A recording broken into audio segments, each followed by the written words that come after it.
warahmatullahi wabarakatuh. Waalaikumsalam warahmatullahi wabarakatuh. Alhamdulillahirabbil alamin.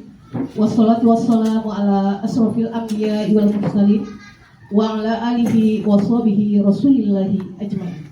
Amma ba'du. Pertama-tama marilah kita panjatkan puji dan syukur kehadirat Allah Subhanahu wa taala yang mana pada kesempatan hari ini kita dapat berkumpul di SD Negeri 2 Rupat dalam keadaan sehat walafiat. Yang saya hormati yaitu Bapak Kepala Sekolah SDN 2 Rupat, yang saya hormati Bapak-bapak, Ibu-ibu serta majelis guru yang sangat saya banggakan. Baiklah, untuk tidak memperpanjangkan mukadimah, langsung saja kita buka acara ini dengan membaca basmalah. Bismillahirrahmanirrahim. Yang pertama yaitu kata sambutan oleh Bapak Kepala Sekolah SDN 2 Rupat. Kepada Bapak disilakan.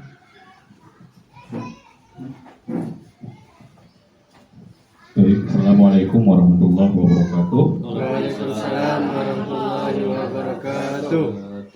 Bersyukur pada Allah, hari ini kita masih bisa berkumpul di ruangan ini dalam keadaan sehat walafiat dan berselawat kepada Nabi dengan ucapan Allahumma sholli ala sayyidina Muhammad wa ala ali sayyidina Muhammad. Yang terhormat Ibu Rosmita SPDGR selaku CGP Angkatan 10 yang nantinya akan menyampaikan diseminasi pemahaman budaya positif di sekolah. Yang terhormat Bapak Ibu Majelis Guru yang bisa hadir hari ini. Baik, sedikit Bapak Ibu Majelis Guru, sebelum Ibu Rosmita menyampaikan pemaparan materi, nantinya Bapak Ibu bisa mendengarkan apa saja pemahaman budaya positif yang telah kita lakukan di sekolah ini. Mudah-mudahan yang belum kita lakukan nantinya bisa kita perbuat. Dan kita selaku guru nantinya ada yang akan disampaikan oleh Bu Rosmita. Selama ini apakah kita menjadi teman bagi siswa kita? Apakah kita menjadi penghukum dan lain sebagainya? Apakah selama ini di pemaparan materi Bu Rosmita nanti, apakah selama ini kita menghukum anak kita sesuai dengan kesalahan yang diperbuat? Ya, mudah-mudahan dengan penyampaian nantinya, mudah-mudahan untuk selanjutnya biarpun kita tidak secara spontan langsung berubah, tapi secara perlahan-lahan. Ketika anak terlambat berarti tidak harus membersih WC.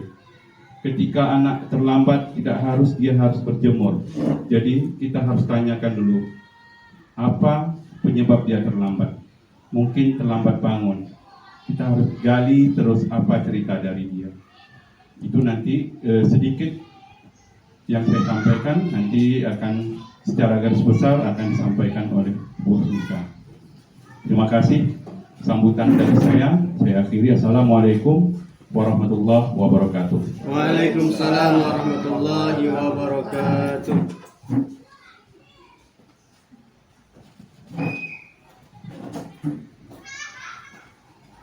Terima kasih kita ucapkan kepada Bapak Kepala Sekolah. Selanjutnya itu penyampaian materi diseminasi pemahaman budaya positif di sekolah oleh Ibu Rosmita SPD, Guru SDN 2 Rupat, CGP Angkatan 10 Kabupaten Bengkalis. Kepada Ibu dipersilakan.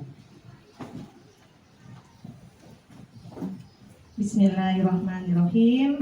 Sebelum memulai kegiatan, saya akan berpantun terlebih dahulu. Ambil kayu untuk membuat meja. Kayu disatukan dengan paku. Sebelum presentasi dibuka, saya ucapkan salam terlebih dahulu. Assalamualaikum warahmatullahi wabarakatuh. Waalaikumsalam warahmatullahi wabarakatuh. Alhamdulillahirrabbilalamin. Wassalatu wassalamu ala asrofil anbiya'i wal mursalin wa ala alihi wa ashabihi rasulillahi ajmain, amma ba'du. Yang terhormat Bapak Kepala Sekolah SDN 24, yang saya hormati Bapak Ibu Majelis Guru yang berkesempatan hadir pada hari ini.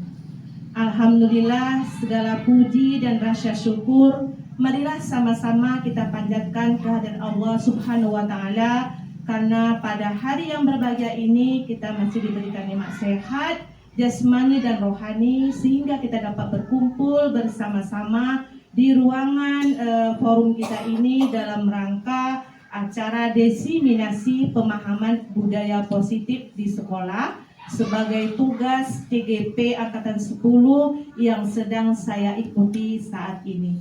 Sholawat beriring salam tak lupa pula kita hadiahkan kepada junjungan alam Nabi Agung Muhammad SAW dengan ucapan Allahumma sholli ala Sayyidina Muhammad wa ala ali Sayyidina Muhammad.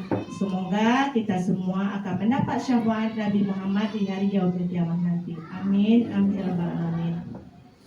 Baik Bapak Ibu, acara kita pada hari ini kita akan mengadakan kegiatan diseminasi. Di sini saya bukan menggurui, tapi adalah sebagai penyampaian tugas kami, karena kami diberi oleh pemerintah, jadi otomatis kami harus mengimbaskan ke sekolah apa yang kami dapatkan selama kami mengikuti pendidikan di guru penggerak pada modul 1.4 ini. Kami harapkan kepada kita semua di sini kiranya kita dapat bersama-sama mengikuti dengan baik. Saya pun minta bantu kepada Bapak Ibu, kiranya ada masukan kepada saya siap untuk menerima hal tersebut. Baik Bapak Ibu, sebelum kita mulai, ini saya kenalkan fasil saya, Ibu Roza Novita. Jadi besok Bapak Ibu kalau ikut guru penggerak kita punya fasil, kita punya PP. Jadi saya doakan Bapak Ibu besok akan mengikuti jejak ini, karena kita tidak rugi ikut ini. Memang sibuk, tapi banyak manfaat positif yang kita dapatkan dalam kegiatan ini. Ini PP saya, orang kita kemungkinan sudah kenal semua, Ibu Ayu Rahayu. Nah, tujuan diseminasi kita pada hari ini Bapak Ibu, yang pertama menumbuhkan budaya positif di lingkungan sekolah yang dilakukan secara kolaborasi dengan seluruh warga sekolah. Yang kedua, menumbuhkan motivasi intrinsik murid. Yang ketiga, menumbuhkan karakter murid sesuai dengan profil pelajar Pancasila. Nah, kegiatan ini sesuai dengan kurikulum kita saat ini, yaitu kurikulum Merdeka. Nah, kunci modul pada budaya positif yang akan kita bahas pada hari ini, yang pertama yaitu perubahan paradigma belajar, yang kedua disiplin positif, yang ketiga motivasi perilaku manusia, keyakinan kelas, kebutuhan dasar, posisi kontrol, dan segitiga restitusi. Mungkin hal ini masih baru bagi kita, tapi nanti ketika sudah kita jabarkan sama-sama, insya Allah akan menjadi ilmu yang baru bagi kita semua. Amin. Baik Bapak Ibu, sebagai kegiatan pemantik ya, ini Anda dan teman Anda akan melakukan kegiatan cobalah buka. Nah, coba Bapak Ibu tangannya kita genggam masing-masing. Nah, andaikan di dalam ini ada sesuatu yang sangat berharga. Nah, ini misalnya yang megang ini adalah siswa ya, kita langsung saja ke siswa yang megang genggaman ini. Kita sebagai guru ingin mengetahui apa kira-kira yang ada di genggaman ini. Kira-kira caranya bagaimana Bapak Ibu? Bisa nggak kita membuka genggaman mereka? Kita boleh marah, kita boleh caranya banyak, ada yang marah, ada yang dengan keras, ada yang bujuk dan rayu. Nah, kira-kira anak itu bisa membuka dengan cara apa? Ini ada genggaman berharga ini. Kita disuruh untuk membukanya dengan cara apa? Ada yang cara menghardik, ada yang cara marah, ada yang cara dengan lemah lembut, ada cara dengan bujuk dan rayu. Mana yang bisa membuka genggaman ini? Menurut Bapak Ibu yang mana? Tengok karakter anak juga. Tengok karakter anaknya. Ya, kira-kira anak kalau dipaksa mau nggak dia membuka genggamannya itu? Tidak. Bisa. Bisa kalau dipaksa dia mau. Kalau dengan lemah lembut dia mau, ya. Nah, ini adalah posisi kontrol kita sebagai guru. Bagaimana kita bisa mengambil dalam diri anak, ya, kemampuan dalam diri anak itu dengan cara yang lemah lembut atau dengan cara keras atau dengan cara kasar. Nanti kita akan bahas bersama-sama, ya. Lanjut, dari kegiatan membuka dan menutup tadi Bapak Ibu, ada miskonsepsi teori kontrol dari Dr. William Glasser. Ya, yang pertama itu ilusi guru mengontrol murid. Pada dasarnya kita tidak dapat memaksa murid untuk berbuat sesuatu jika murid tersebut memilih untuk tidak melakukannya. Walaupun kita paksa ini, kalau dia tidak mau membukanya, dia tidak akan terbuka tangan tadi. Nah, itu. Yang kedua, ilusi bahwa semua penguatan positif efektif dan bermanfaat. Nah, ini dengan bujukan. Ayolah nak, ayo nak, terus nak, semangat terus. Nah, itu. Nah, kira-kira dia mau nggak terbuka itu?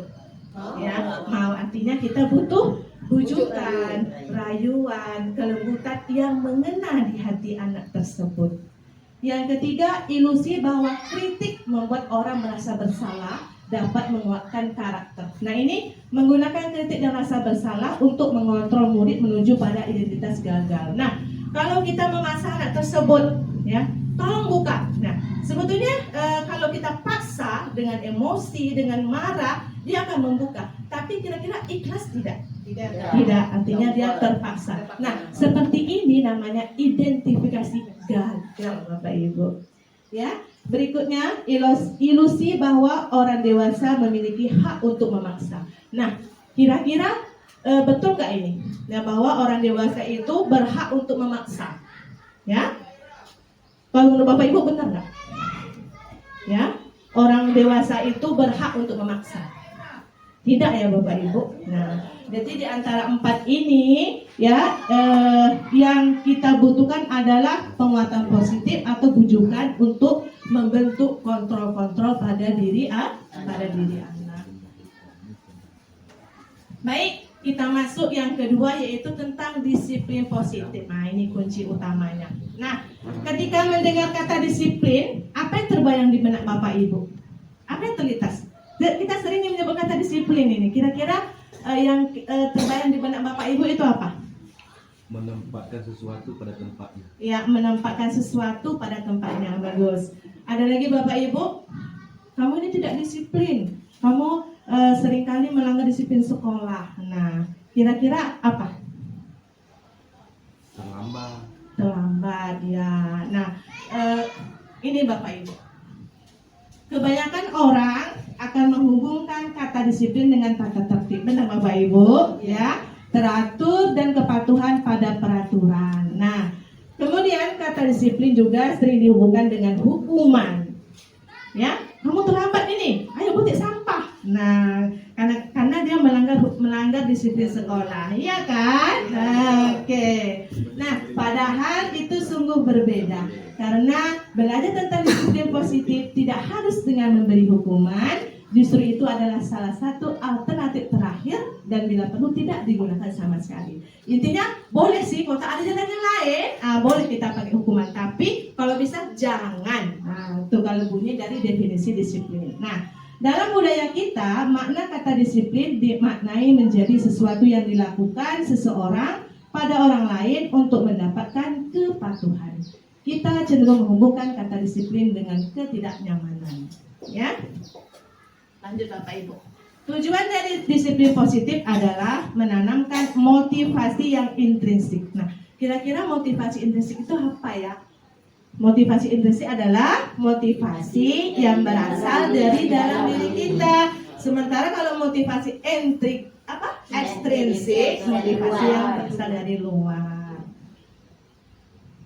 Nah, Sekarang ini tentang motivasi, hukuman dan penghargaan. Nah, di sini banyak sekali yang akan kita pelajari Bapak Ibu. Ya, menurut Diana Gosen dalam bukunya Restoring School Discipline menyatakan ada 3 motivasi perilaku manusia.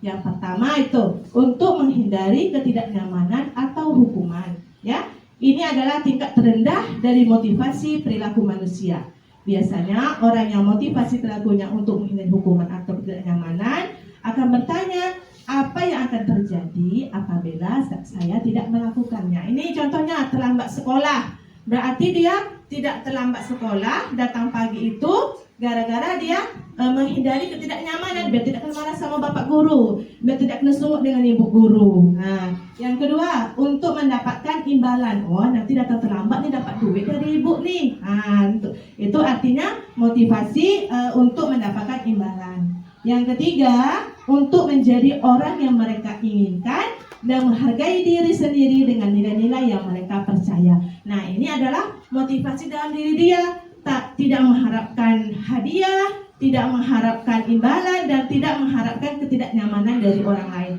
Memang datang dari dirinya sendiri, bahwa datang sekolah tepat waktu itu adalah sebuah tanggung jawab dan nilai kebajikan yang harus dilakukan oleh setiap orang. Nah, baik Bapak Ibu, dari 3 motivasi tadi, yang ke-1 untuk menghindari ketidaknyamanan atau hukuman, kemudian untuk mendapatkan imbalan atau penghargaan dari orang lain, ini termasuk motivasi eksternal. Artinya kita mendapatkan motivasi melakukan sesuatu ini dari luar. Nah, yang ketiga berarti dari mana kok dalam diri kita? Intrinsik. Oke, nah sekarang Bapak Ibu, ini ada hukuman, ada konsekuensi, ada restitusi. Nah, ini adalah bentuk-bentuk layanan kita kepada anak di sekolah. Kira-kira kita bagian yang mana, gitu, ya? Kalau hukuman itu dampak pada muridnya itu marah, merasa bersalah, rendah diri dan mengasihkan diri. Kadang kita pun ikut merasa marah. Kemudian kalau konsekuensi, kehilangan hak, waktu jeda seorang diri, kemudian adalah penahanan. Kalau restitusi, murid atau anak tidak kehilangan waktu, namun bersemangat untuk memperbaiki diri. Kalau hukuman itu Bapak Ibu, ya biasanya hukumannya itu tiba-tiba. Contoh, si Iqbal nih lambat datang ke sekolah. Nah, ketika datang ke sekolah, saya suruh dia kutip sampah. Berarti saya menjalankan proses hukuman. Nah kemudian Iqbal datang lambat lagi. Kemudian saya bilang gini, Iqbal, kamu tahu peraturan di sekolah ini nak? Masuknya jam berapa? 7.30 Bu. Nah, kamu tahu kan kalau terlambat peraturan sekolah kita itu kita harus menambah jam belajar ketika 15 menit setelah istirahat. Artinya ada komunikasi antara kita dan anak. Hukuman ini kita komunikasikan harus ada kesepakatan kita dengan anak. Itu konsekuensi. Kalau restitusi lain lagi, anak yang mencari solusinya bagaimana agar dia tidak terlambat lagi. Nah, itu dia. Ya. Jadi saya ulangi, kalau hukuman itu adalah pemberian hukuman secara tiba-tiba dan tidak sesuai dengan kesalahannya. Nah, anak terlambat suruh cuci WC. Nah, itu kira-kira sesuai. Nah, sebetulnya saya introspeksi diri juga. Kadang kalau tidak bawa PR, saya suruh putih sampah. Ternyata itu salah Bapak Ibu. Ya, jadi segala sesuatu bentuk hukuman itu harus sesuai dengan kesalahannya. Ya, kalau konsekuensi itu tadi hukumannya sesuai dengan kesalahan. Kemudian ada dialog antara kita dengan siswa yang sudah disepakati bersama. Kalau restitusi itu kita mengadakan dialog dengan anak disuruh untuk menyelesaikan masalah itu sendiri. Apa solusimu? Apa masalahmu? Apa penyebabnya? Gitu. Nah, lanjut. Nah, sekarang Bapak Ibu, ayo kita bersama-sama untuk memahami ini. Tindakan guru kita akan menilai ini hukuman atau konsekuensi, ya. Mencatat 100 kali di dalam buku kalimat, saya tidak akan terlambat lagi. karena terlambat ke sekolah. Nah, ini konsekuensi atau hukuman? Hukuman. Mengapa? Karena tidak sesuai dengan kesalahan yang dibuat. Yang kedua, lari mengelilingi lapangan basket 2 kali karena terlambat hadir di sekolah. Hukuman atau konsekuensi? Hukuman, ya. Membersihkan coretan yang dibuatnya di meja tulis. Konsekuensi atau hukuman? Konsekuensi, ya, karena dia kan menyoret-nyoret meja nih, akhirnya dia disuruh untuk menghapusnya kembali. Itu namanya konsekuensi. Salah? Tidak salah, karena sudah disepakati bersama. Kemudian murid diminta untuk push up 15 kali karena tidak menggunakan masker ke sekolah. Hukuman atau konsekuensi? Hukuman. Menggantikan kertas tugas teman yang telah dicoret-coret. Konsekuensi. Berjemur di lapangan basket pukul 12 siang karena mengobrol dengan teman. Hukuman. Seharusnya apa itu Bapak Ibu? Kalau dia berjemur di lapangan basket pukul 12 siang, kalau dia asik ngobrol aja, apa hukumannya bagusnya? Suruh bercerita. Suruh cerita di depan. Kira-kira itu ada efek negatifnya nggak? Misalnya dia rasa malu, minder gitu. Ada. Seharusnya apa? Seharusnya kalau dia bercerita. Hal positifnya ya. Bagus, makasih Bu Yanti. Oke, motivasi hukuman dan penghargaan ini Ibu Anas, guru kelas 2 SD, mendapatkan masalah. Murid-muridnya tidak bisa tertib berdiri antri di depan pintu kelas dan selalu berebutan masuk ke dalam kelas setelah jam istirahat usai. Ini tentunya sangat mengganggu proses pembelajaran di mana kelas tidak dapat dimulai tepat waktu karena Ibu Anas sibuk menenangkan murid-muridnya untuk waktu cukup lama. Akhirnya Bu Anas ini dia pakai stiker bintang. Siapa yang masuknya tertib mendapat stiker bintang. Nah, ternyata Bu Anasnya sakit. Nah, digantikan oleh temannya Pak Heru. Anak tadi tak mau lagi tertib. Kenapa? Tak ada Bu Anas. Nah, kira-kira nih Bapak Ibu, ini kategorinya apa? Hukuman atau mengharapkan penghargaan? Kalau masuk dalam motivasi perilaku tadi yang 3 tadi, untuk mendapatkan kenyamanan, kemudian untuk mendapatkan imbalan atau penghargaan, atau yang datang dari diri sendiri. Berarti yang mana? Ya, ingin mendapatkan penghargaan. Kira-kira itu motivasi dari luar atau dari dalam? Ekstrinsik. Dia ada Bu Anasnya yang baik. Ketika tak ada Bu Anas, kok kelaku lagi. Nah, artinya motivasi memberi penghargaan kepada anak itu tidak bagus. Nah, ya. Misalnya kalau saya sih sebenarnya introspeksi juga. Dulu maksud saya gini, kalau anak itu masuk matematika, rajin dia, aktif dia, saya kasih duit 1.000. Aktif dia Bapak Ibu. Kemarin dia lagi rajin.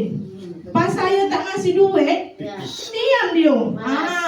Rupanya memang betul salah saya selama ini. Jadi saya introspeksi diri bahwa memberikan penghargaan kepada anak itu tidak benar, ya.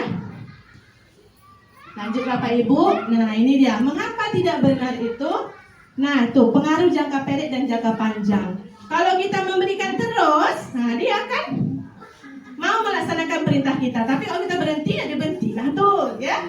Kemudian penghargaan tidak efektif. Nah, ini artinya suatu penghargaan adalah suatu benda atau peristiwa yang diinginkan, yang dibuat dengan persyaratan hanya jika Anda melakukan hal ini. Berarti kalau kita tak lakukan, kita tak dapat. Nah, kemudian penghargaan menghukum. Nah, ini kata-kata ini yang Bapak Ibu yang harus kita cerna bersama, harus kita pikirkan bersama. Penghargaan menghukum, ya. Penghargaan menghukum, mereka tidak mendapatkan penghargaan. Misalnya dalam sistem ranking. Nah, nih, mereka yang mendapatkan ranking kedua akan merasa paling dihukum. Nah, mengapa ini bisa ya Bapak Ibu? Ya, kita kadang kalau nggak pakai ranking, anak-anak sekarang situ pula motivasinya nggak ada. Padahal pemberian ranking inilah akibatnya Bapak Ibu. Dia kan sama-sama bekerja nih, ya, sama-sama giat belajar nih. Tiba-tiba yang nilai tinggi si A, si B-nya tidak, B-nya dapat kedua. Padahal dia merasa dia sama usahanya. Nah, ini akhirnya setelah dia apakan, yang kedua ini merasa tersakiti, merasa dia mendapat penghukuman dari penghargaan tersebut. Nah, ya. Baik Bapak Ibu. Nah ini yang keempat tentang keyakinan kelas. Nah mungkin kelas kita ada yang sudah membuat keyakinan kelas, ya. Besok mulai tahun ajaran baru, mari sama-sama kita benahi kelas kita. Kita bentuk sebuah keyakinan kelas. Ini salah satu cara kita untuk mengatasi atau mengurangi kesalahan-kesalahan yang dilakukan kita dan anak didik di kelas, ya. Mengapa keyakinan kelas? Mengapa tidak peraturan kelas saja? Kemudian mengapa adanya keyakinan kelas penting untuk terbentuknya sebuah budaya positif? Bagaimana mewujudkan sebuah keyakinan kelas yang efektif? Jangan terlambat dengan datang tepat waktu. Mana yang sedap bunyi bahasanya? Datang tepat waktu. Nah, kadang jangan terlambat itu karena sebuah peraturan seringnya. Kemudian kalau keyakinan kelas itu beda Bapak Ibu. Kalau peraturan itu yang buat biasanya cikgunya, ya, atau ibu bapak gurunya.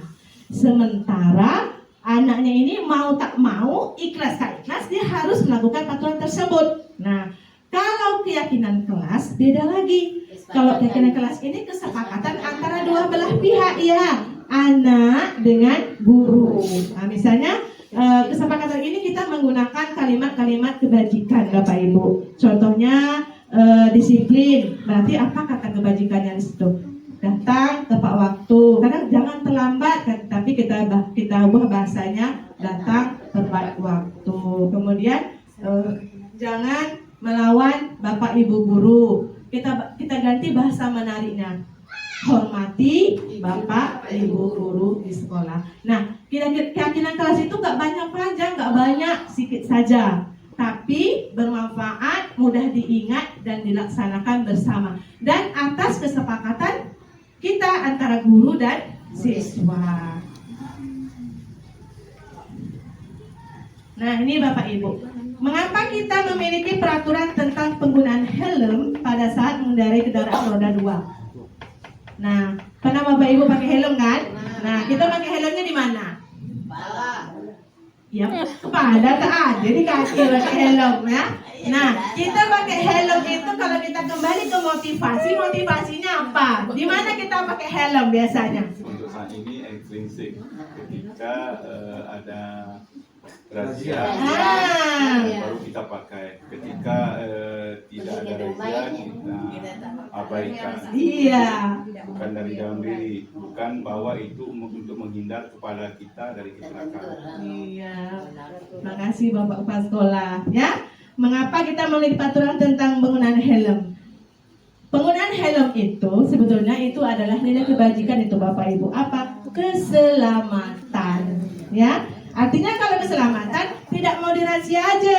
Kalau mau dirahsia aja berarti kita masuk yang tadi, motivasi tadi. Dari luar. Iya, yang motivasi tidak apa, agar tidak merasa tidak nyaman tadi Bapak Ibu, biar tak kemana Bapak Ibu guru. Nah, kemudian mendapatkan penghargaan. Oh hebat ini, taat peraturan lalu lintas. Nah seharusnya kalau pakai helm itu adalah motivasi intrinsik dari dalam diri. Nak di tengah di Dumai, nak dia di kampung, nak di mana-mana, kalau dia hendak pakai helm itu berarti dia melaksanakan dia kebajikan keselamatan, ya.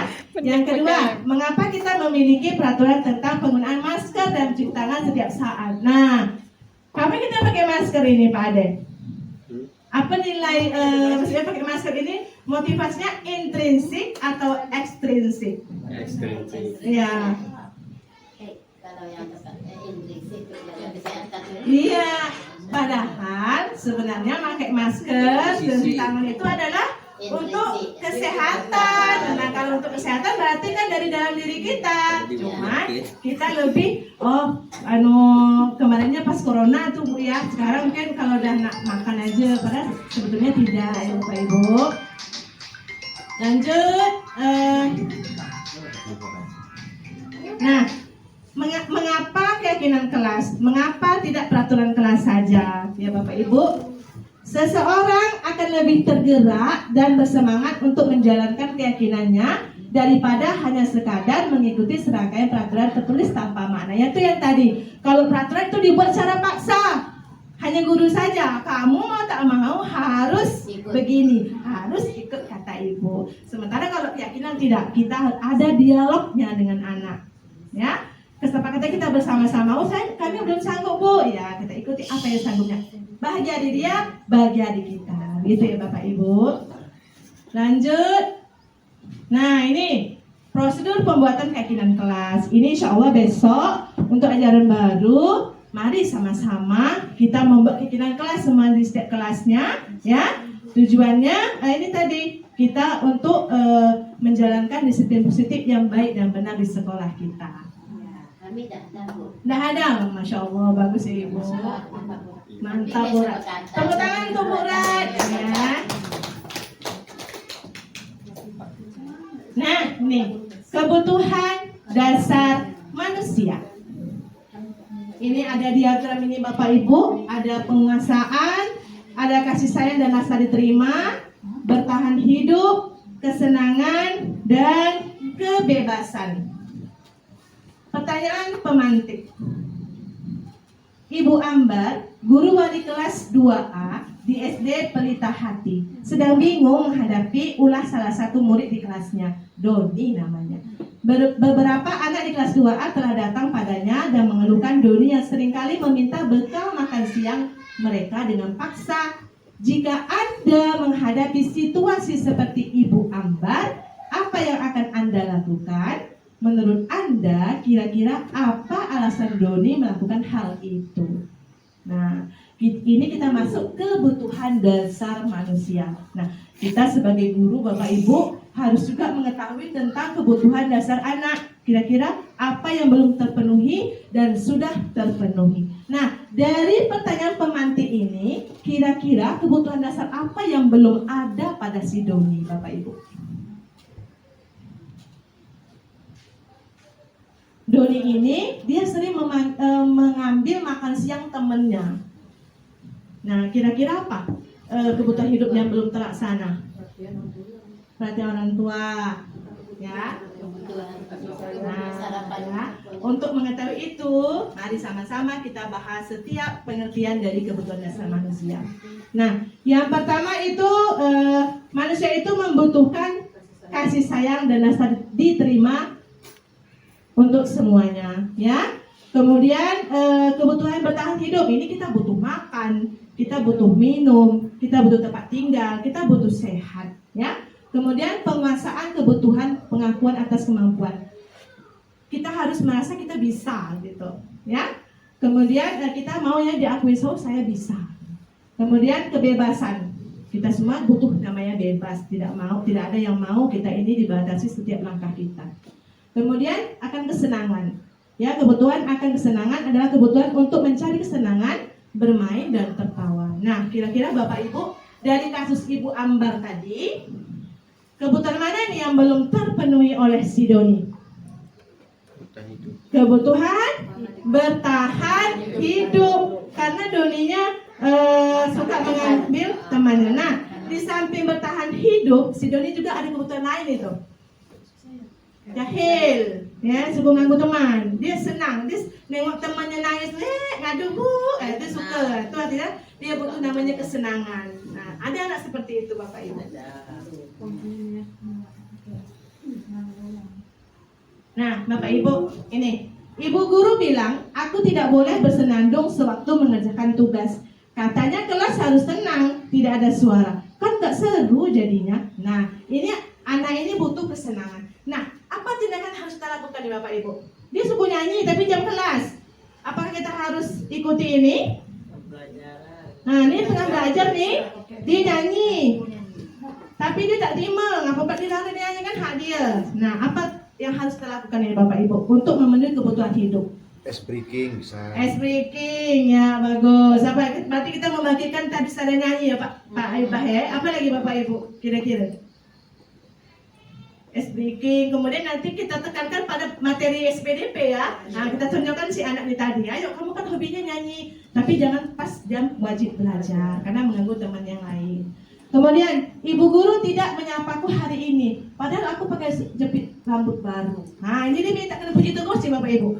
Nah, ya, dia butuh kasih sayang. Mungkin dia di rumah orang tuanya kurang perhatian sama dia. Jadi di sekolah dia minta perhatian. Dia pakailah bendo warna pink, besok pakailah bendo warna ungu. Tak adalah guru kita negur dia. Kira-kira guru kita harus macam mana nih? Ya, iya, pujilah guru kita, Nah, ini adalah salah satu cara kita untuk memenuhi kebutuhan anak didik, ya. Kemudian aku bosan masak banjarnya cuma gitu-gitu saja dengan ibu guru saja. Nah, dia nak bebas. Nah, apa yang harus dilakukan Bapak Ibu? Sesekali kita rubah cara belajarnya di luar kelas. Baik, Bapak Ibu, ini posisi kontrol guru. Nah, ini ada penghukum, ada pembuat rasa bersalah, ada posisi sebagai teman, sebagai pemantau, dan sebagai manajer. Nah, ini kita akan bahas bersama-sama. Nanti kita akan di mana posisi kita sekarang? Sebagai penghukum kah? Sebagai rasa bersalah, teman, pemantau, atau manajer? Nah, kita satu-satu ya Bapak Ibu, penghukum. Guru-guru menerapkan posisi penghukum akan berkata, ini katanya kasar nih Bapak Ibu.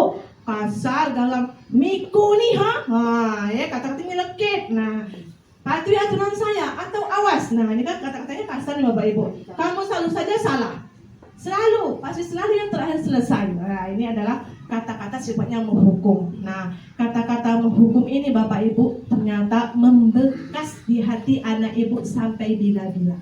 Nah, ya, akan dikenang oleh anak itu ketika kita melakukan kata-kata yang sedikit kasar. Nah, mulai hari ini mari sama-sama Bapak Ibu kita untuk memperbaiki diri, ya, sama-sama. Saya pribadi dan kita semua di sini. Memang betul kata Pak Kandar, tak bisa nih main sini Bu. Tapi itulah dari tuntunan pemerintah, kurikulum merdeka, dari pemikiran KHD bahwa kita harus berpihak kepada anak. Kemudian pembuat rasa bersalah. Ini katanya lembut nih Bapak Ibu, lembut betul Bapak Ibu gurunya. Ya, kata-kata keluar dengan lembut akan seperti gini. Ibu sangat kecewa sekali dengan kamu. Berapa kali ibu harus memberitahu kamu ya? Gimana coba kalau orang tua kamu tahu kamu berbuat begini? Nah, ini rupanya kata-kata ini Bapak Ibu lebih sedih dibandingkan dengan penghukum. Kalau rasa bersalah, kalau yang rasa bersalah ini, anak itu langsung merasa dia berada di titik paling bawah. Ya, berarti saya ini memang tak elok betul, saya memang tak bagus betul. Nah, beda kan sama penghukum. Kalau penghukum itu dia masih jiwa kerasnya masih ada. Jadi kalau dibandingkan antara penghukum dan rasa bersalah, lebih rendah lagi posisi kita sebagai pembuat rasa bersalah, karena membuat anak tersakiti lebih mendalam, ya. Kemudian posisi kontrol sebagai teman. Nah, ini teman nih, ya. Ayo bantulah demi Bapak, ya. Jadi artinya anak itu membantu kita karena kita ada maunya sama kita. Ayo ingat, tidak bantuan Bapak selama ini kita mungkin. Nah, ketika anak ini merasa, ini bestiku nih, ini temanku ini. Nah, suatu saat nanti kita tak apa sama dia. Rupanya dia tak peduli lagi. Nah, ya, berarti posisi teman ini tak baik juga. Ya, hal negatifnya ini gini. Bila suatu saat guru tersebut tidak membantu, maka murid akan kecewa dan berkata, saya pikir Bapak Ibu teman saya. Tuh, ya, berarti posisi teman ini tidak baik kita lakukan di sekolah. Kemudian posisi pemantau. Ini sama dengan yang tadi Bapak Ibu, konsekuensi. Ya, pemantau ini Bapak Ibu guna gini. Apa yang telah kamu lakukan? Ya, kemudian sanksi atau konsekuensinya apa? Ini sedikit baik daripada pembuat rasa bersalah sebagai teman dan sebagai penghukum. Kemudian manajer. Nah, ini Bapak Ibu yang saat ini sedang dikembangkan, yang sedang diusahakan oleh kita sebagai guru, bagaimana kita bisa menjadi seorang manajer bagi anak didik kita. Nah, manajer ini artinya apa? Kita menyelesaikan permasalahan yang ada di sekolah itu dengan cara mengadakan dialog, mencari solusi. Solusinya dari siapa? Dari anak, boleh dibantu oleh kita, ya. Nah, kita gini, di sinilah nanti fungsi dari keyakinan kelas. Kalau tidak ada keyakinan kelas, posisi manajer tidak akan terlaksana. Karena dalam posisi manajer nanti kita akan melaksanakan namanya 3 kegiatan. Ini akan kita jelaskan nanti ketika pada materi restitusi. Nah, kata-kata yang sering kita gunakan pada posisi manajer gini. Apa yang kita yakini, memang boleh terlambat, memang boleh melawan guru, memang boleh berkelahi, nah gitu ya. Tidak Bu, tidak boleh berkelahi. Tapi ngapa kamu berkelahi? Apa alasannya gitu? Jadi artinya masalah itu diselesaikan sesuai dengan kesalahannya dan butuh solusi dari anak ini tersebut. Nah ini Bapak Ibu, segitiga restitusi. Nah ini berkaitan dengan tadi manajer. Nah langkah-langkah untuk melaksanakan restitusi ini dia ya. Ada menstabilkan identitas, validasi tindakan yang salah, kemudian menanyakan keyakinan. Nah, restitusi itu Bapak Ibu ya adalah upaya penyelesaian proses menciptakan kondisi bagi murid untuk memperbaiki kesalahan mereka dengan karakter yang lebih kuat. Artinya anak ini tadi salah dia, tapi harus kita bantu untuk menyelesaikan masalah tersebut dengan menggunakan solusi-solusi yang dari mereka maupun dari kita. Ya, ini menstabilkan identitas. Artinya di sini kita menggunakan kalimat seperti ini, ya. Membuat salah itu tidak apa-apa, tidak ada manusia yang sempurna. Contohnya gini, siapa ya Pak? Siapa yang contoh nih? Pak ya, Zikri lah.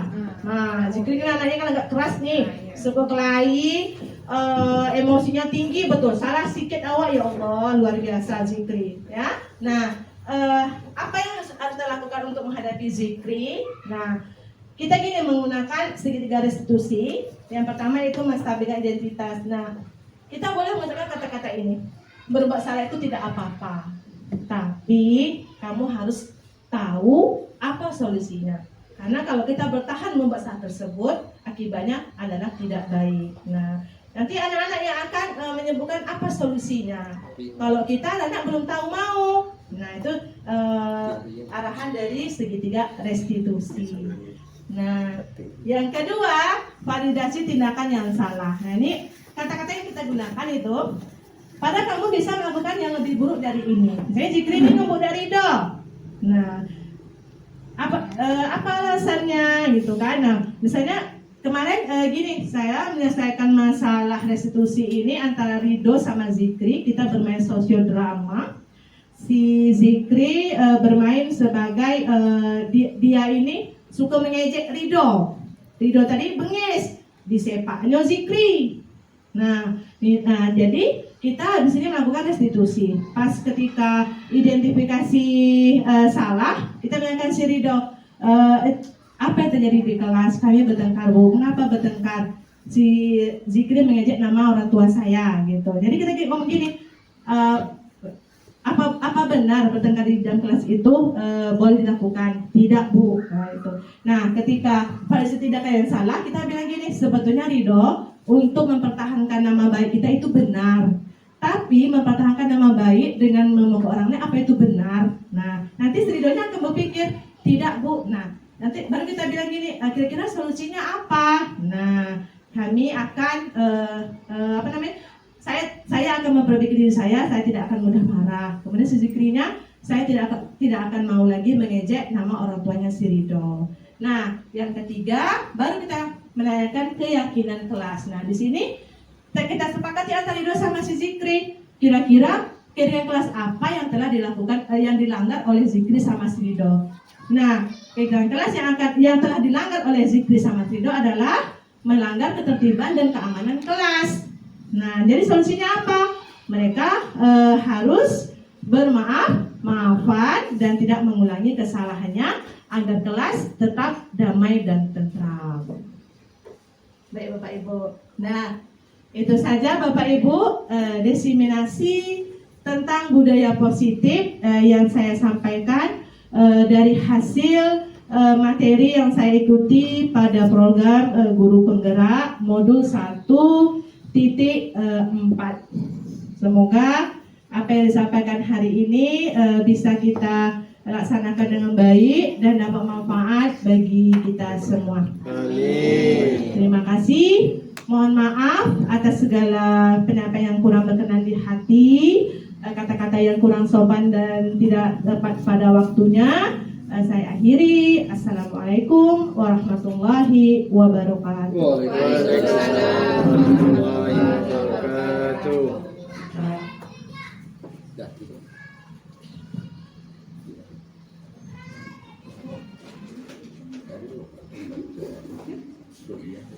Demikian tadi acara demi acara yang telah kita lewati, dan saya akhiri dengan Assalamualaikum warahmatullahi wabarakatuh. Waalaikumsalam warahmatullahi wabarakatuh.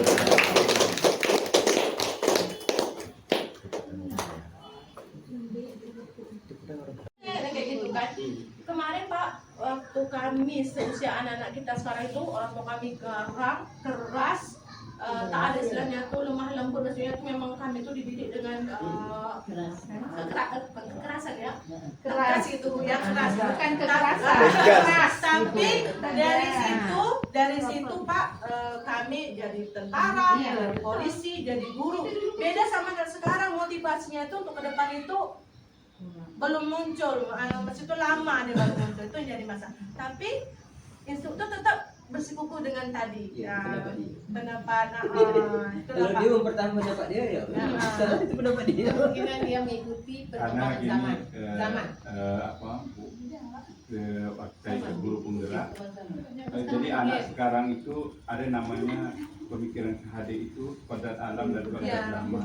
Jadi ketika zamannya seperti ini, jadi sesuai zamannya. Mungkin waktu zaman kita dengan cara kita seperti yang disampaikan tadi, alhamdulillah orang tua pun ketika kita menyampaikan, saya dipukul guru, malah kita dipukul orang tua. Nah, tapi zaman sekarang tidak, ketika kita menjewel sedikit, kita pula didatangkan dia. Itulah zamannya, jadi sesuai dengan kodrat alam dan kodrat zaman sekarang. Jadi memang sebenarnya segitiga restitusi ini betul, sebenarnya kalau kita jalankan, cuma memang butuh proses Pak Kandar, ya kan, butuh proses. Memang tidak bisa memudah membalik selapak tangan. Saya pun ketika waktu, tapi kadang-kadang emosi itu timbul juga lagi Pak Kandar. Jadi memang betul kata Bu Smita tadi di awal, pendidikan guru penggerak ini alhamdulillah mungkin secara perlahan. Jadi Bapak Ibu yang masih belum mencapai umurnya 50 tahun, ketika ada pendaftaran silakan daftar, karena banyak ilmu yang didapat dari situ. Jadi ternyata mungkin selama ini apapun kita mungkin sebagai penghukum aja nih. Nah, sekarang secara perlahan nanti ada kita sebagai manajer dari anak murid kita. Jadi mudah-mudahan memang betul kalau nak langsung mungkin tak bisa. Iya Pak. Tapi kita sambil diskusi ya. Bagus tuh Pak. Menjelang Memang jam 11. materi ini terus terang tugas saya ini kok Pak. Cuman kemarin itu kan gara-gara jadwalnya ada, jadi kami semuanya itu tak menguasai bahan kan. Setelah dipahami betul, memang luar biasa. Dan situ saya tahu berarti kan rasa bersalah tuh Pak sering awak lakukan kami. Oh ini ya Kak Mbak. Itu saya kata-katanya itu kok. Ide lah.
cepat, tidak boleh terlambat. Contohnya harus Tempat adik. Apa? pada hati anaknya. Nah, ini sebenarnya yang sebelah yang lem ini yang ditulis itu yang tidak ada lemnya. Karena yang lem nanti untuk diletakkan di papan tulis. Oke. Tidak, Sudah belum. ditulis.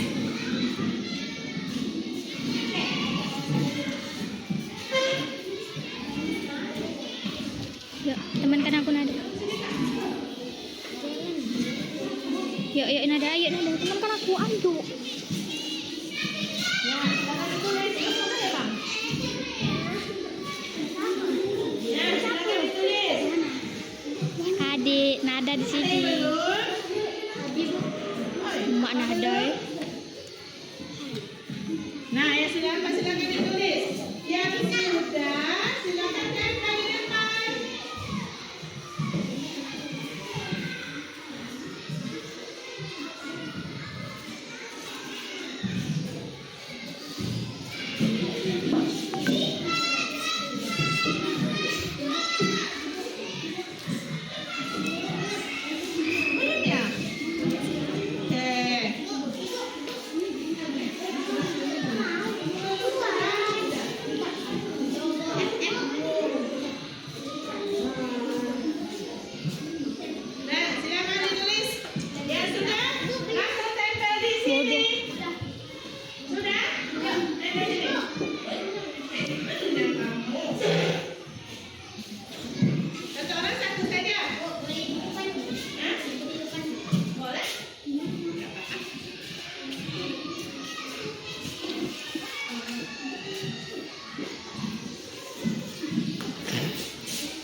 sebelum menikah boleh. Apa? Apa ya? Apa namanya? Tidak boleh mencuri. Artinya menjaga barang milik bersama. Ya, itu menjaga barang milik bersama. Artinya tidak boleh dicuri. Ada. Iya betul itu. Oke. Menjaga apa namanya? Menjaga.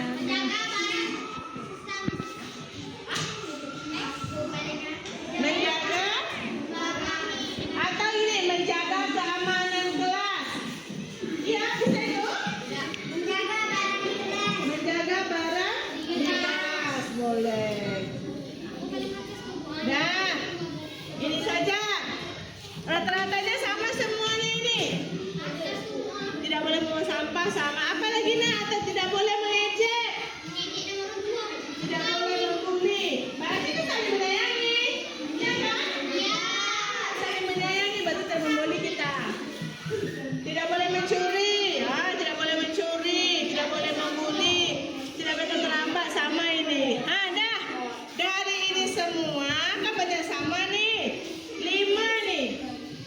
Buanglah sampah pada tempatnya. Saling menyayangi guru dan teman.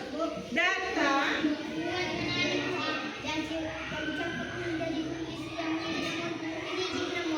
Iya, nanti ini yang mau pakai kita kelasnya. Berarti kan Ibu, saling menyayangi guru dan teman. Datang tepat melaksanakan piket, menjaga barang bersama di kelas. Nah, semangat ini kita lakukan. Semangat ini menjadi keyakinan kelas. Tidak mau? Ada tidak mau? Nah, kesepakatan kelas. Halo. Kesepakatan kelas kalau sudah kita sepakati